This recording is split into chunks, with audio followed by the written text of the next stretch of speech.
¿Dónde está?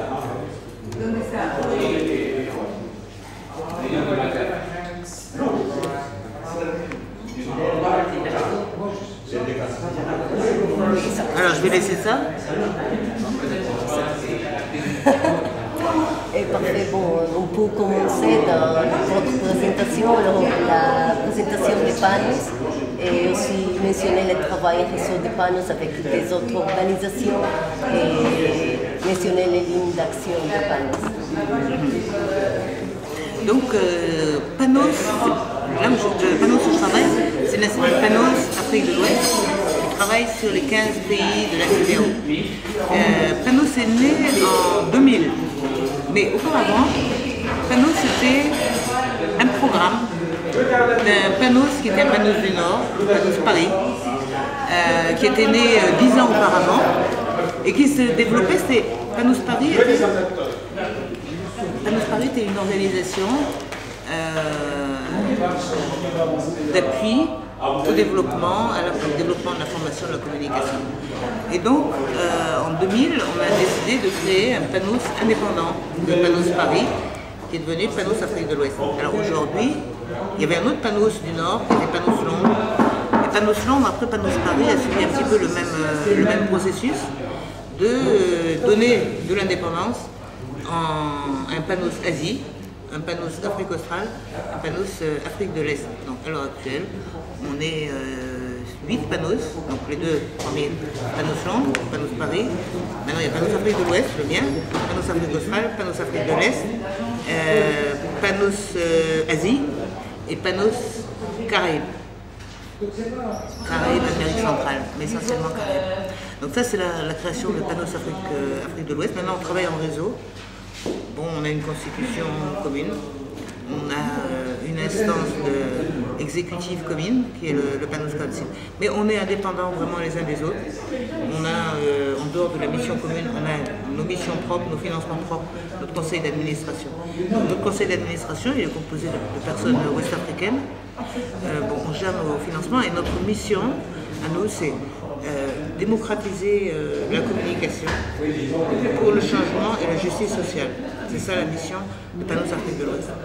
Et cette mission, elle peut être différente pour les autres Panos. Maintenant, Panos travaille dans 3 directions pour démocratiser la communication. Le premier axe, c'est d'améliorer les conditions juridiques qui régulent le secteur de l'information et de la communication. Donc, dans ce champ-là, on a des priorités, c'est la reconnaissance des radios associatives ou communautaires, c'est l'accès à l'information. À l'heure actuelle, ce sont les priorités. Ce qui va devenir une priorité dans l'avenir, c'est l'accès aux nouvelles technologies de l'information et la régulation aussi de l'information et de la liberté d'expression sur Internet. Ça c'est un premier champ, donc on travaille là-dessus, à travers des études donc pour documenter le plaidoyer, donc le plaidoyer est l'autre chose qu'on fait aussi.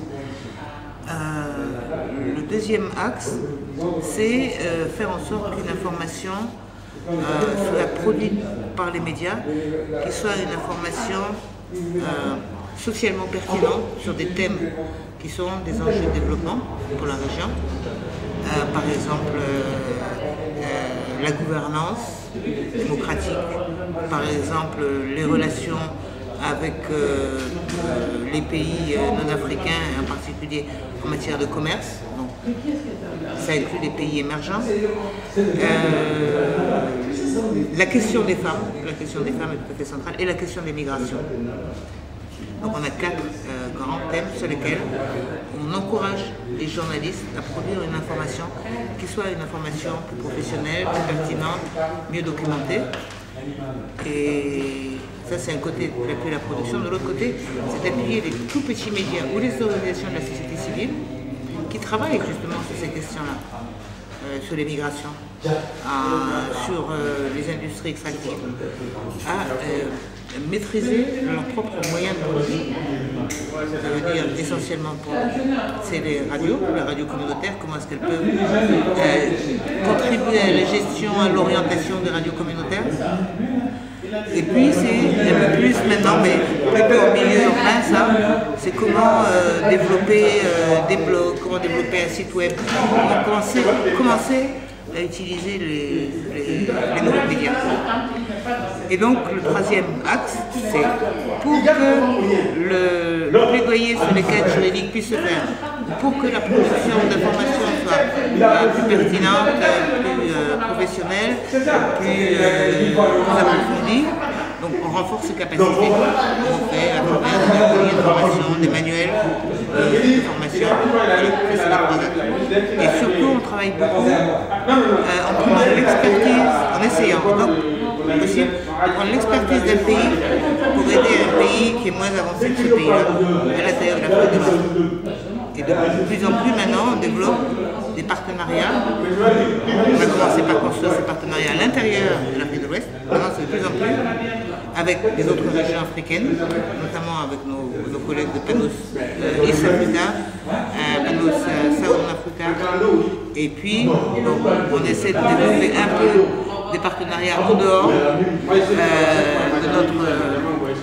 notre continent. En dehors des Panos aussi, comme l'a dit Hamouda, on essaie de mettre en place cette plateforme transsaharienne entre Maghreb et Afrique subsaharienne sur les médias libres. À la fois aussi en termes de plaidoyer, d'amélioration des cadres, et à la fois en termes d'échange de contenu d'information. Par exemple, le Maghreb a une plateforme qui s'appelle Idjoussou. Et nous, on a cette plateforme qui s'appelle Afrique. Donc, comment pouvoir arriver à faire des campagnes d'information ou des couvertures d'événements ensemble. Donc ça, on l'a déjà fait. Par exemple, on l'a fait avec une organisation en Afrique australe. Maintenant, on peut le faire plus avec le Maghreb et plus aussi avec nos collègues de l'Afrique de l'Est et d'Afrique australe. Et dans ce travail en réseau et avec des plateformes dans différents thématiques comme le commerce, quelles sont les difficultés entre les organisations qui participent mais même entre les panneaux organisations?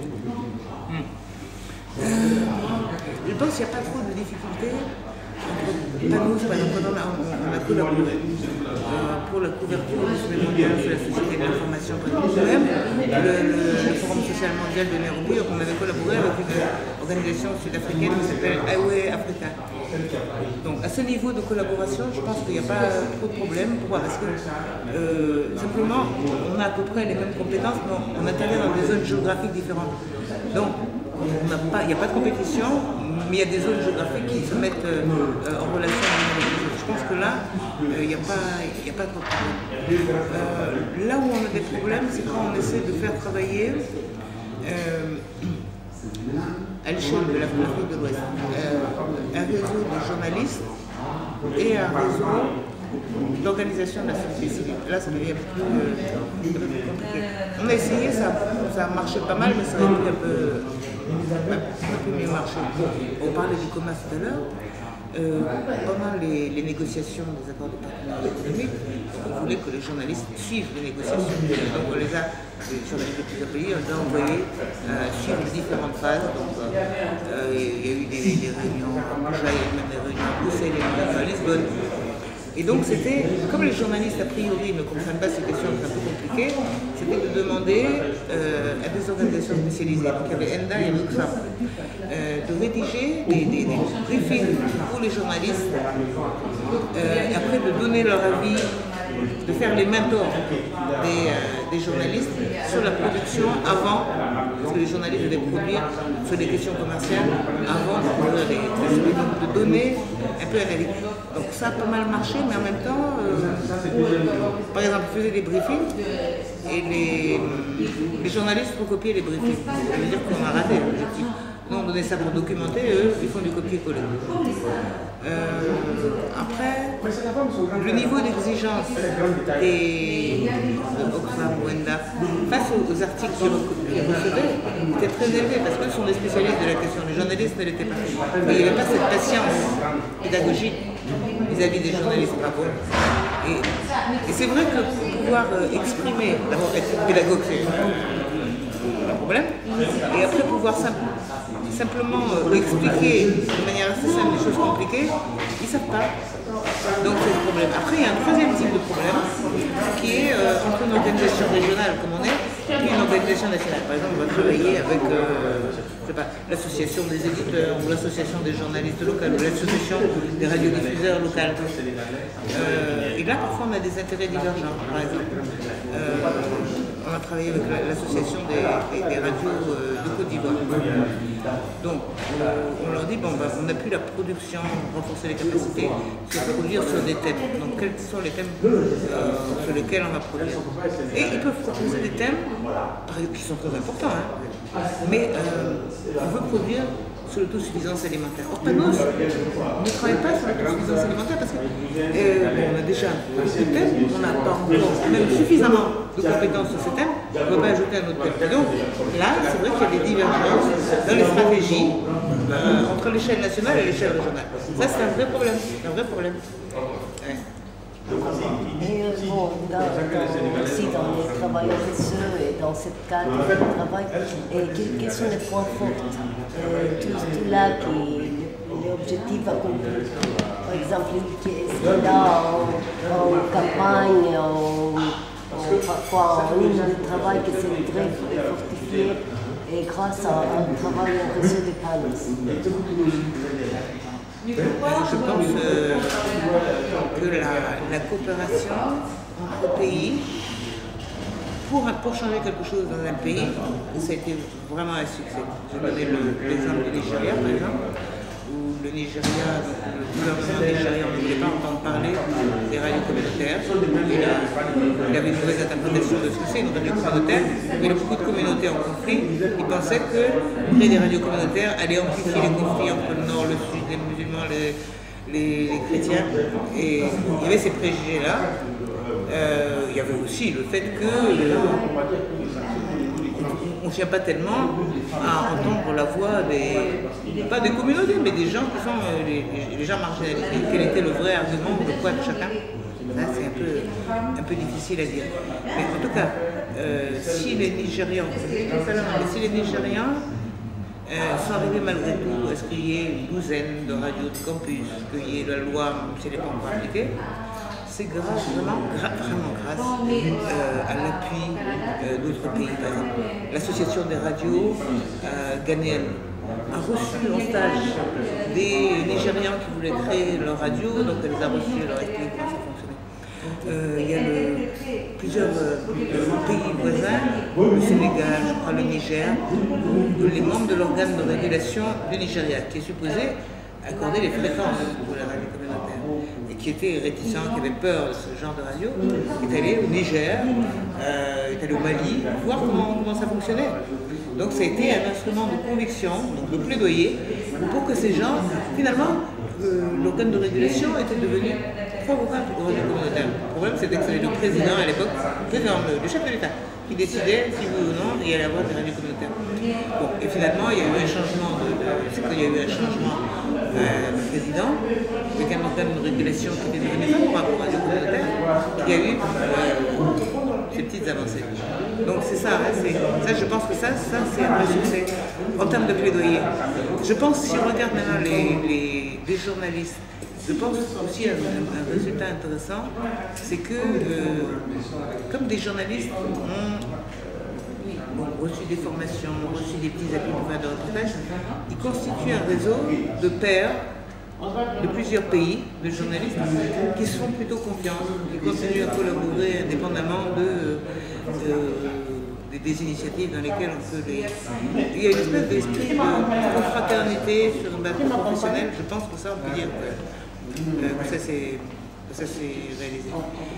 Après,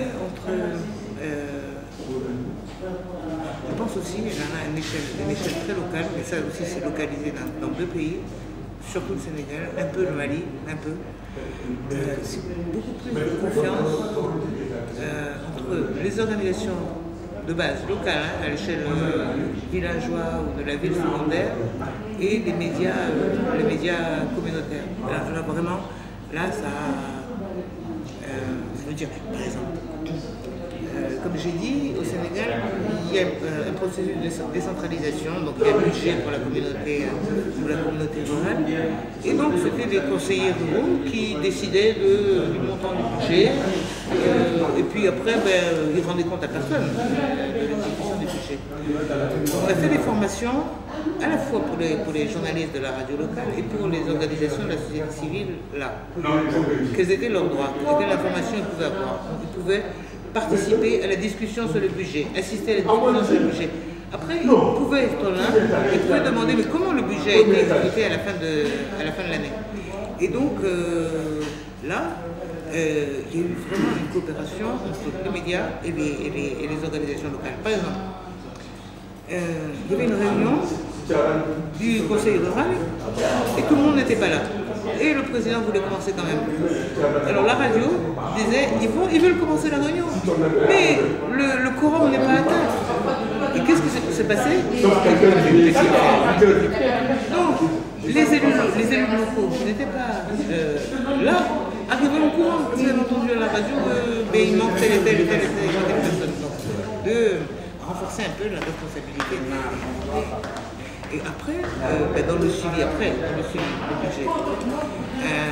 même la décision sur le budget, il y a des associations de femmes qui ont créé comment aller allouer le budget de l'année et qui ont dit mais le budget sur les femmes n'est pas suffisant. Et le budget pour les femmes, donc il y avait des femmes handicapées, le budget pour les femmes handicapées n'est pas suffisant. Ou bien il n'y a pas assez, le budget sur la santé n'est pas suffisant. Et donc, il y a eu des changements. Par exemple, ils voulaient un infirmier ou une ambulance, je ne sais plus. Et ils les ont eu. À la fin du compte, ils ont eu ça. Ça a été inscrit au budget, ils ont eu. Donc c'est un peu, je pense que là, il y a une collaboration entre les organisations locales et les médias locaux. Ça, je pense que ça. Et quels sont les défis pour le travail réseau de la société civile? Donc, dans ce moment, il y a un nouveau contexte pour l'Afrique aussi avec les grands imparables. Que signifie pour le travail de la société civile? Je pense que c'est qui participe au contrôle de l'action publique, qui anime les organisations de la société civile.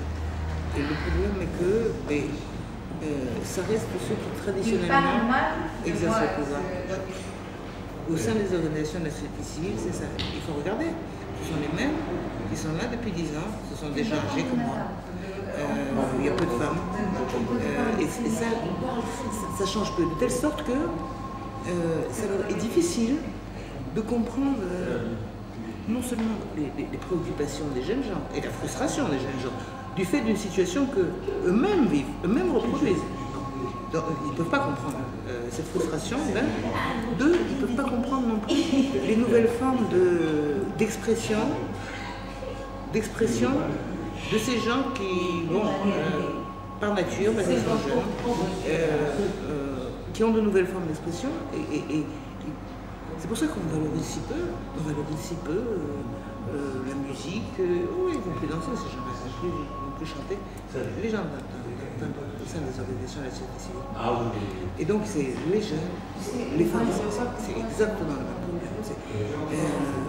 Et que je pense que les valeurs au sein de la société civile restent encore trop souvent les valeurs de la société dominante, et qu'on n'est pas révolutionnaire par rapport à ces valeurs. On n'est pas critique. C'est ça, je pense que la question c'est comment est-ce que les voix de groupes qui traditionnellement sont des groupes dominés, comment est-ce que ces voix vont pouvoir se faire entendre, vont pouvoir devenir influents? Je pense que c'est ça. Et ça c'est vrai dans la société en général, et c'est vrai dans les organisations de la société civile. Et c'est vrai dans les médias aussi, aussi bien. Et pourtant les choses changent, il faudrait plus les écouter parce que moi-même, pour moi, c'est un motif d'optimisme de voir que ces jeunes gens au-dessous de 30 ans, c'est pas du tout comme les gens qui étaient au-dessous de 30 ans il y a 10 ans ou 20 ans, et c'est très aussi différent des gens qui en ont 40 ou 50 ans, très différent. Et qu'il y a une espèce de... Après, moi je suis d'une génération, mais militante, d'après 68, etc. Les générations qui sont là après, c'est une génération plutôt carriériste, bon, il faut réussir, il faut se marier, il faut gagner pas mal d'argent pour avoir une bonne position. Mon impression est que les jeunes gens ont plus d'initiative. Les jeunes gens ont plus d'initiative. Ils travaillent sur une base militante, individualiste, hein, encore individualiste, mais militante. Tous ces blogueurs, tout ça, ils ne sont pas payés. Les journalistes, là, ils pleurent parce qu'ils sont mal payés. Ils sont payés. C'est leur boulot. Les blogueurs, non. Et ça, je pense que c'est un motif d'espoir. Le problème, c'est qu'il y a des vieux machins qui bloquent. Enfin, si, là, sur les organisations. Bon, je pense qu'on va parler sur le point principal. Je ne sais pas si vous voulez dire quelque chose pour finaliser sur l'importance de ce travail des organisations ensemble, l'Amérique latine, d'Asie, d'Afrique et tout l'espace qu'il existe pour mettre en commun les forums internationaux, les forums sociaux, mondiaux. Est-ce que vous considérez que ces espaces-là sont vraiment, non seulement importants, mais vraiment effectifs pour l'action de guerriers et pour le partager d'informations? Je veux rester dans le domaine de la communication médiatique, mais je pense que pendant longtemps, l'Afrique était dominée en termes d'information, d'information extérieure, qui venait des médias des pays développés. Donc c'était l'Europe, Radio France Internationale, la BBC, bien CNN pour les États-Unis. Et que les choses sont en train de changer maintenant. Ça veut dire ce qu'on a beaucoup sur les télévisions africaines. On a beaucoup de télévisions africaines, des télévisions privées, qui n'ont pas beaucoup de moyens, donc qui prennent des produits extérieurs au marché. Donc on a les telenovelas brésiliennes, mexicaines, les pays émergents. On a par ailleurs les radios locales africaines, qui n'ont pas beaucoup de donc, vous savez que Chine Nouvelle, elle ne s'appelle pas Chine Nouvelle, mais la radio chinoise, maintenant, elle a des bureaux en Afrique et donne des appuis aux radios locales. Donc, ce qui a changé, c'est que maintenant, le risque d'extraversion, de dépendance des médias, y compris les médias populaires et les médias locaux, mais surtout des têtes, des esprits, parce que même à travers les médias, à travers la télévision, la radio, les grandes chaînes directement publiques, il y a toujours les médias des pays développés, maintenant il y a les médias des pays émergents. Et donc, les pays émergents, ils sont émergents en termes démocratiques aussi. Alors, on prend le Brésil ou le Mexique, il y a des mouvements sociaux là-bas. Et donc, je pense qu'un des enjeux, l'Inde, un des enjeux, c'est comment est-ce qu'on partage une information alternative sur des questions qui sont des questions communes. Ce sont des questions communes, l'autosuffisance alimentaire, le changement climatique, la question de la gouvernance mondiale, la question de l'accaparement des terres. Des pays émergents sont en train d'accaparer des terres en Afrique.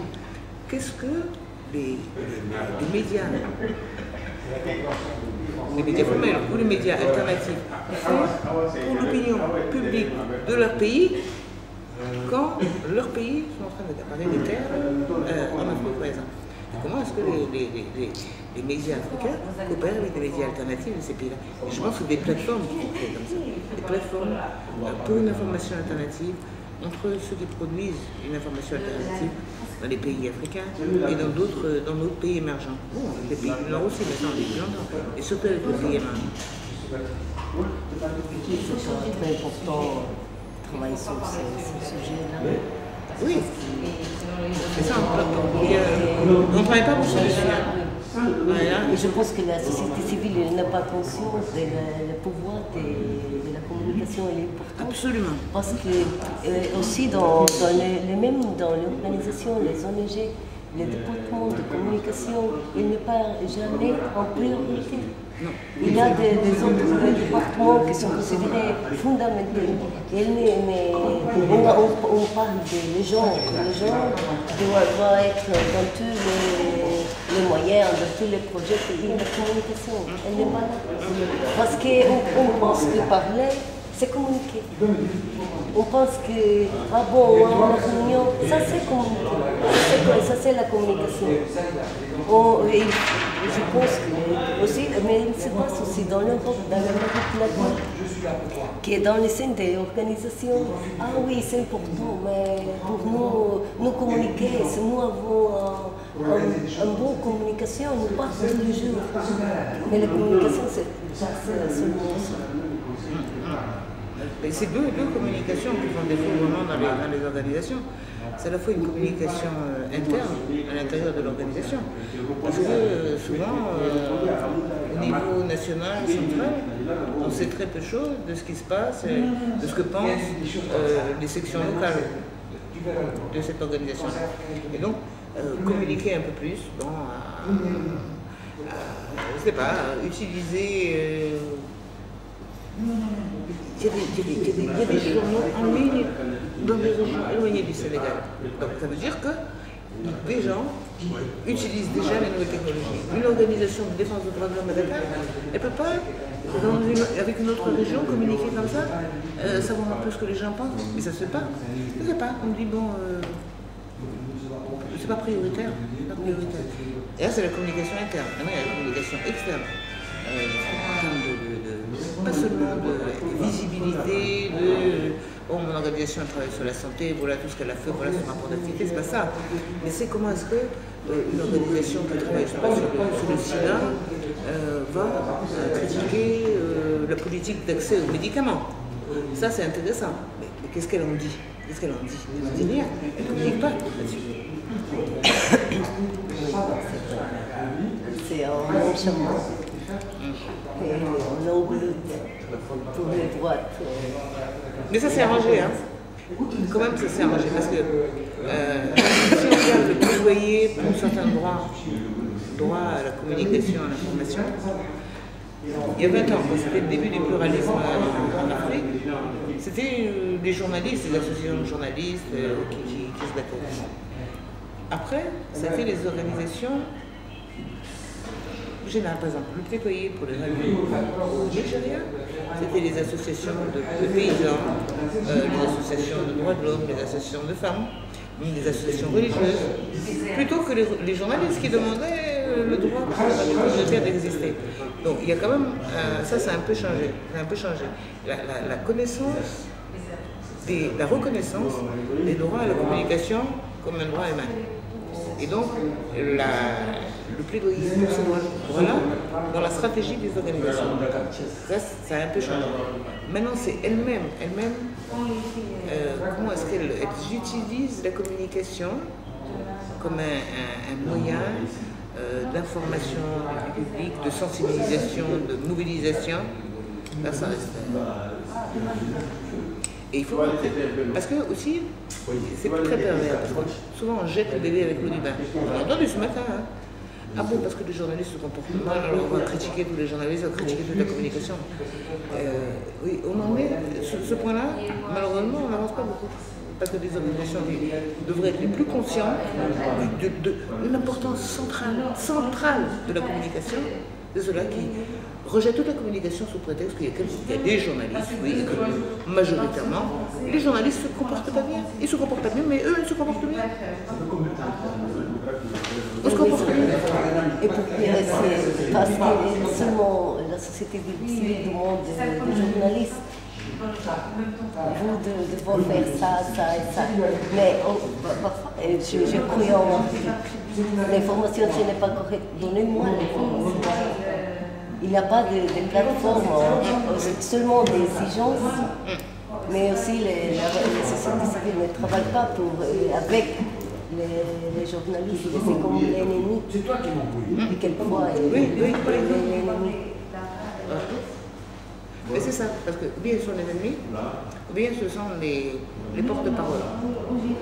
Mais on n'admettra pas qu'un journaliste soit critique à l'égard d'une organisation de la société civile, comme il peut être critique à l'égard du gouvernement. Mais on voudrait, souvent les organisations de la société civile voudraient que les médias se comportent vis-à-vis d'elle, l'organisation, comme beaucoup de médias se comportent vis-à-vis de l'État, ce que les organisations sont en train de critiquer. Donc il y a une mauvaise compréhension du rôle des médias. Le rôle des médias, c'est de rendre les gens critiques à l'égard de tout, critiques, d'être documentés, documentés pour pouvoir se faire suffisamment pour pouvoir se faire une opinion. Et documenter, ça veut dire une information en profondeur, ça veut dire entendre des personnes les plus marginalisées. C'est ce point de vue-là qu'on a. Le point de vue le plus marginalisé, on dit les gens. Les gens, c'est qui les gens? C'est qui les personnes âgées? Les femmes. C'est une femme qui est toute seule, qui risque d'être violée, battue, qui a ses enfants à élever. C'est ça, les femmes. Quand on prendra le point de vue des femmes, de ce point de vue-là, la personne la plus démunie par les femmes, on pourrait dire qu'on parle de femmes. Pourquoi on parle de femmes? Et le droit de quoi? Pour qu'on ait plus de femmes députées, il faut. Bien sûr, c'est bien. Mais il faut qu'on les a. C'est difficile de travailler comme ça. La voix des gens les plus marginalisés. Oui, c'est vraiment parce que c'est ça qui peut balancer l'influence des opinions dominantes. C'est ça qui fait que les gens sont documentés et qu'ils peuvent se faire une opinion, que se constitue une opinion publique. Bon, je pense qu'on va parler sur les sujets principaux. Merci beaucoup pour votre Diana. Merci beaucoup. Et pour tout ce qu'on a appris avec vous et toute l'information, on va... Mais vous-même, hein, là, il n'est pas là.